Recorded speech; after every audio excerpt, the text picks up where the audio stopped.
Good morning student, I am Pratiksha Gehlot from Sunita global school. अपन ने new chapter start किया था, chapter number 4 which is sorting material into groups, यानी कि अलग अलग मटेरियल्स को उसके ग्रुप में डालना। ठीक है, इस चैप्टर में अपन ने रीड किया था ऑब्जेक्ट अराउंड अस, यानी कि अपने आसपास में कौन से ऑब्जेक्ट्स हैं। फिर अपन ने देखी थी कौन से मटेरियल को किस में डालना चाहिए, जैसे प्लास्टिक वाले को प्लास्टिक वाले ग्रुप में डालना चाहिए, स्टील वाले को स्टील में। फिर अपन ने देखी थी प्रॉपर्टीज ऑफ मटेरियल, जिसमें अपन ने देखा था उसका अपीरियंस, और फिर शाइनिंग देखी थी अपन ने, मैलिबिलिटी, डक्टेबिलिटी, ये सारे अपन ने देखे थे। आज अपन स्टार्ट करते हैं हार्डनेस, यानी कि कठोरता। देखो हार्डनेस, हार्डनेस क्या होता है?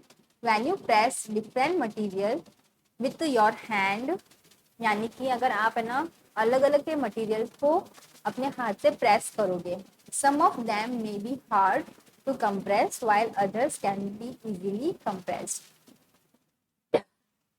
कुछ कुछ होंगे जो कि ना आसानी से ना कंप्रेस हो जाएंगे, यानी आसानी से दब जाएंगे, और कुछ कुछ होंगे जो बहुत, उनको बहुत प्रेशर लगाना पड़ेगा दबाने के लिए। Take a metal key and try to scratch with it, यानी कि आप मेटल की एक की लो, यानी कि मेटल की एक चाबी लो और उसके ऊपर स्क्रैच लगाओ। The surface of a piece, the surface of a piece of wood, aluminium, a piece of stone, a nail, candle, chalk or any other material or object। यानी कि आपने मेटल की ली, उसके अब क्या करना है आपको?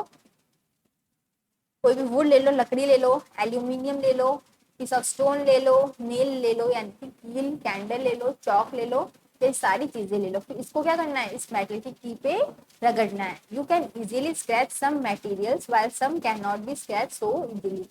कुछ कुछ मटेरियल्स को आप इजीली क्या कर सकते हैं? स्क्रैच कर सकते हो, जैसे कि चौक को, कैंडल को, और कुछ कुछ होंगे जो कि बहुत मुश्किल से स्क्रैच होंगे। Material which can be compressed और scratch easily are called soft. Soft कौन से होंगे? जो कि इजीली कंप्रेस्ड हो जाएंगे। देखो क्या लिखा हुआ, easily, material which can be easily compressed और स्क्रैच्ड।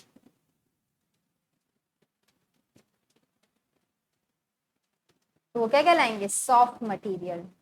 ठीक है, और जबकि while other some material which are difficult to compress are called hard, यानी कि हार्ड मटेरियल कौन से होंगे? जिनको डिफिकल्ट होगा कंप्रेस करने में, यानी कि दबाने में डिफिकल्टी होगी।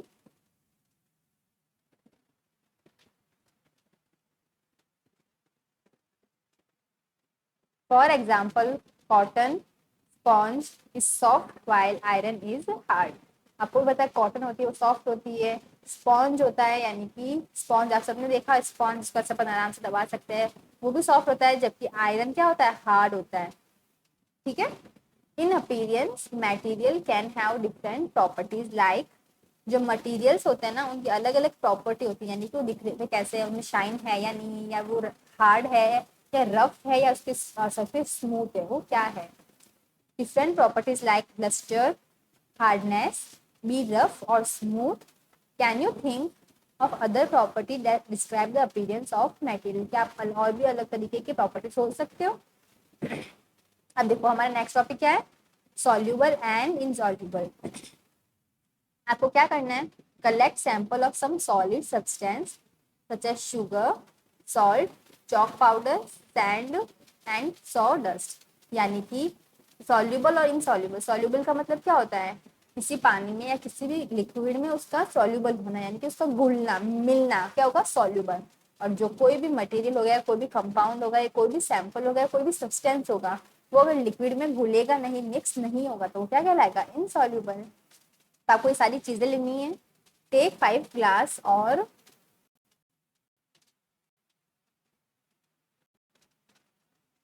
Beaker, fill each one of them about 2/3 with water, यानी कि आपको एक बीकर लेना है और उसको 2/3 पानी से भरना है।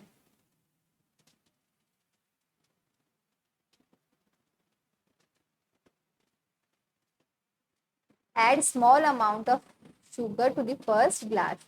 आपने 5 भी कर लिए, ठीक है, ऐसे 1 2 3 4 5। सबसे पहले में आप क्या डालोगे, शुगर।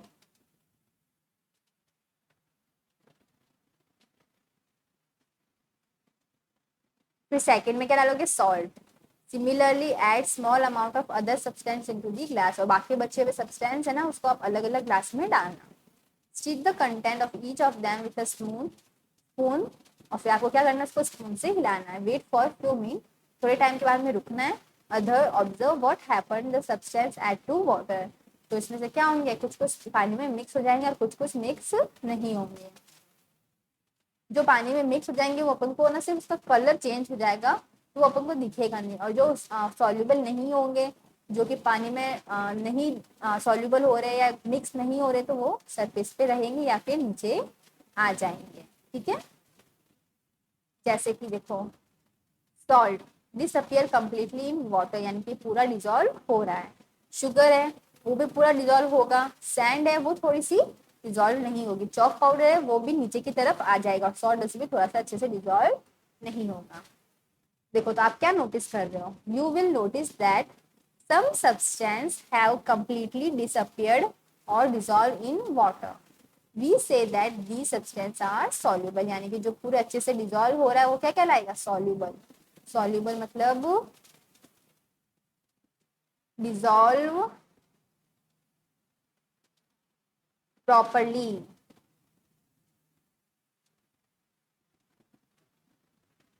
ठीक है, in water.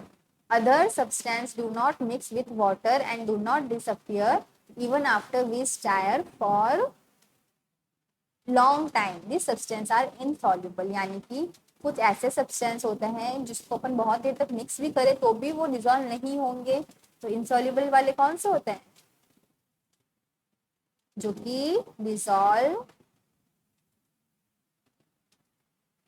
Not dissolve properly, ठीक है। Water plays an important role in the functioning of our body because it can dissolve a large number of substance. जो पानी होता है ना वो अपनी बॉडी में एक बहुत इंपॉर्टेंट काम करता है। वो क्या काम करता है, अपनी बॉडी में कोई भी चीज होगी, कोई भी सब्सटेंस होगा, उसको डिजॉल्व करेगा, ठीक है। एक्टिविटी 5 क्या दे रखी है आपको, बहुत सारे देखो, ये सारे दे रखे हैं, लिक्विड दे रखे हैं। इसको आप है ना पानी में मिक्स करोगे, कुछ मिक्स हो जाएंगे, कुछ मिक्स नहीं होंगे। जैसे देखो, विनेगर होगा वो मिक्स हो जाएगा, लेमन जूस भी मिक्स हो जाएगा, लेकिन मस्टर्ड ऑयल है वो मिक्स नहीं होगा, कोकोनट ऑयल भी मिक्स नहीं होगा, कैरोसिन भी अच्छे से मिक्स नहीं होगा। देखो इसमें क्या होता है,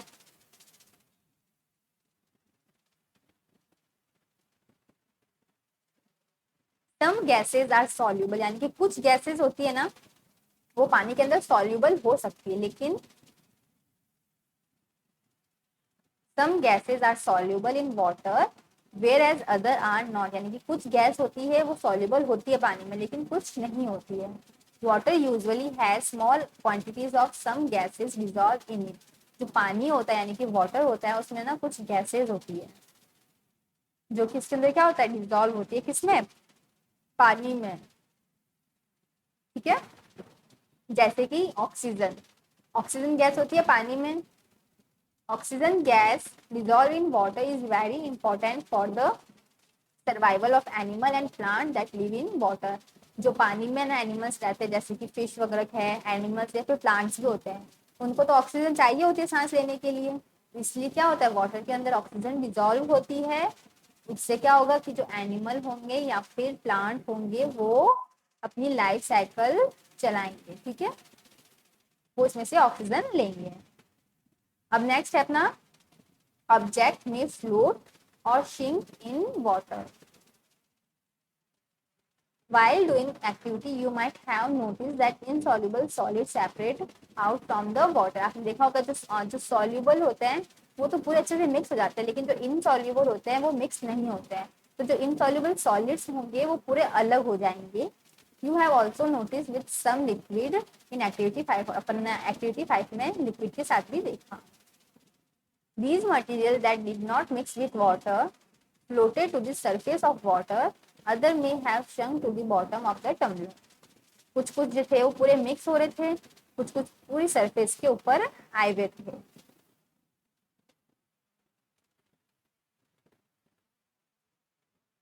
we notice many example of object that float in water और शिंक। अपन ने बहुत सारे एग्जाम्पल देख लिए जो कि पानी में मिक्स हो जाते हैं और कुछ डूब जाते हैं यानी कि नीचे आ जाते हैं या फिर ऊपर तैरते हैं। जो ऊपर तैरते हैं वो अलग होते हैं और जो पानी के नीचे आ जाते हैं वो अलग होते हैं।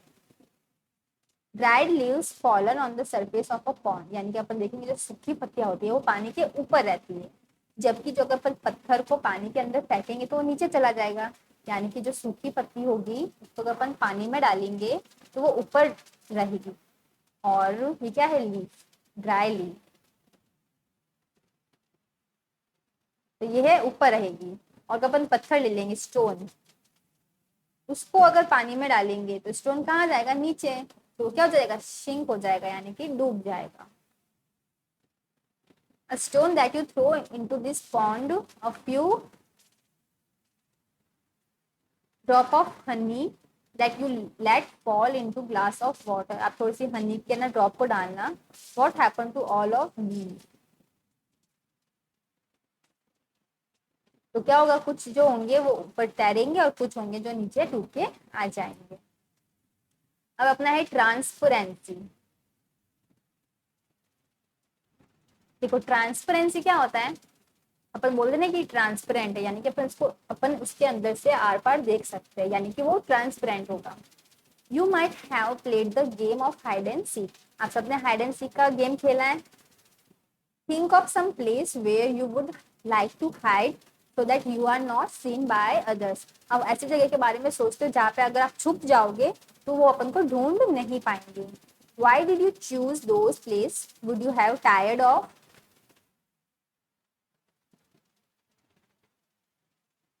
hide behind a glass window? क्या आप है ना ग्लास के विंडो के पीछे छुपोगे क्या, जिसमें से आप आराम से दिख सकोगे, नहीं ना। तो आप ऐसी जगह छुपते हो जहां से आप दिखते नहीं हो, obviously not, as your friend can see through that the spot you, यानी कि ग्लास की जो विंडो होगी इसमें आप आराम से उसको दिख जाओगे। Can you see through all the material, those substance और material through which the things can be seen are called transparent, यानी कि ट्रांसपेरेंट क्या होता है, जिसमें से सब्सटेंस और material through which the things can see, यानी कि सब्सटेंस और मटेरियल में से जो भी कोई चीज होगी वो हमें दिख जाएगी, यानी कि दिखे, सी।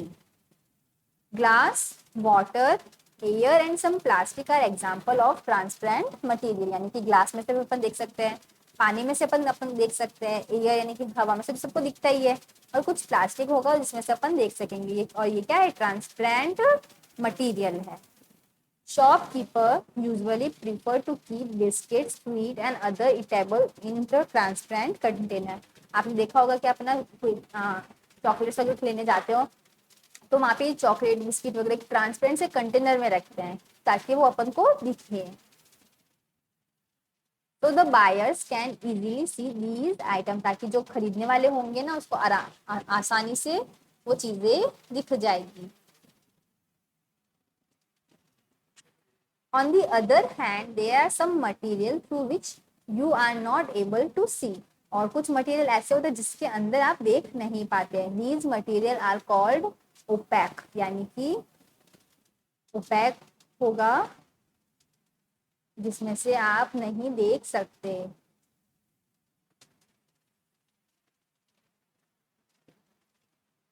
ठीक है। In a closed wooden, you cannot tell what is kept in a closed wooden box. एक लकड़ी का डब्बा है, उसमें से आप है ना अंदर नहीं देख सकते या बता नहीं सकते कि इसके अंदर क्या पड़ा है। ठीक है। अ कार्डबोर्ड, कार्टून और metal container. Wood, cardboard and metal are example of opaque material, यानी कि जो कार्डबोर्ड होता है या फिर मेटल्स होते हैं उनके अंदर से अपन नहीं देख सकते थे। किसके एग्जाम्पल है, ओपैक के। ठीक है। अब अपनी activity 6, take a sheet of paper and look through it toward a light bulb.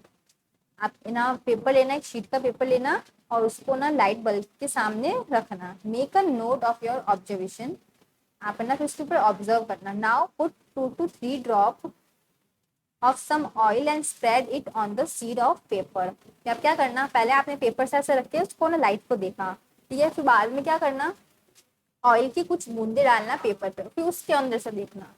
Look again toward the light bulb to the portion of the paper on which the oil has been separate. जहाँ जहाँ आपने oil लगाया था ना उसके अंदर से आप लाइट को देखना। Do you find the bulb is more clearly visible then before. आप क्या देखोगे, जब आप पहले बिना ऑयल के देख रहे थे तो आपको थोड़ा सा नहीं अच्छे से नहीं दिख रहा था, लेकिन जब आपने पेपर पे ऑयल लगाया, ऑयल लगाने के बाद में जहाँ पे ऑयल लगाया था वहां से आपने लाइट को देखा तो आपको पहले से थोड़ा सा क्लियर दिखा। But can you see clearly through the oil paper. लेकिन आपको पूरा क्लियर दिखा था क्या ऑयल पेपर में से। Is everything on the other side of it's visible, perhaps not. The material through which object can be seen but not clearly are called translucent. यानी कि जो चीज अपन को दिख रही है लेकिन वो क्लियर नहीं दिख रही है तो क्या होगी, ट्रांसल्यूसेंट। यानी कि ट्रांसल्यूसेंट क्या होता है, जिसमें अपन ऑब्जेक्ट को देख सकते हैं बट क्लियर नहीं देख सकते, ठीक है। Remember the oily patch on paper when we tested food item for presence of fat. आपने ना अपन पेपर को ना किस काम के लिए भी लेते हैं, देखने के लिए कि खाने में कितना फैट प्रेजेंट है। That was translucent too. Can you think some more example translucent material we can therefore group material opaque, transparent and translucent. आपको ना ऐसे कुछ एग्जाम्पल देखने हैं जिसमें फिर आप क्या कर सकते हो, इसमें ना ओपैक के जो मटेरियल है उसमें ओपैक के डाल सकते हो, कुछ मटेरियल जो कि ट्रांसपेरेंट वाले है उसको ट्रांसपेरेंट में डालो, और कुछ मटेरियल जो कि ट्रांसल्यूसेंट है उसको ट्रांसल्यूसेंट में डालना है। फिर क्या है, देयरफॉर ग्रुप, ये हो गया। देखो एक लड़की थी, उसे सजेस्ट किया कि आप जो टॉर्च होते हैं उसके ग्लास को कवर करो अपने पाम से और अंधेरे में। Switch on the torch and observe the other side of palm. She wants to know when palm of your hand is opaque, transparent और ट्रांसल्यूसेंट। टॉर्च लगानी है, उसके ऊपर आपको हाथ रखना है। अब आपको देखना है कि उसमें से आपको जो चीज है वो अच्छे से दिख रही है या नहीं दिख रही है, और दिख रही है तो वो ट्रांसपेरेंट है, नहीं दिख रही है तो वो ओपैक है, और अगर दिख रही है और वो धुंधली है यानी कि क्लियर नहीं है तो वो क्या होगा, ट्रांसल्यूसेंट होगा। We learned that materials differ in their appearance and the way they mix water or other liquid. They may float or sink। अपन ये भी देखा था कि कुछ तैरते और कुछ तैरते नहीं है, कुछ ट्रांसपेरेंट है, ओपेक है और ट्रांसल्यूसेंट है। Material can be group on the basis of similarities और डिफरेंस इन देयर प्रॉपर्टी। यानी कि जो मटीरियल थे उसको अपन ने सिमिलरिटी पे और डिफरेंस के बेसिस पे अलग अलग ग्रुप बनाए थे।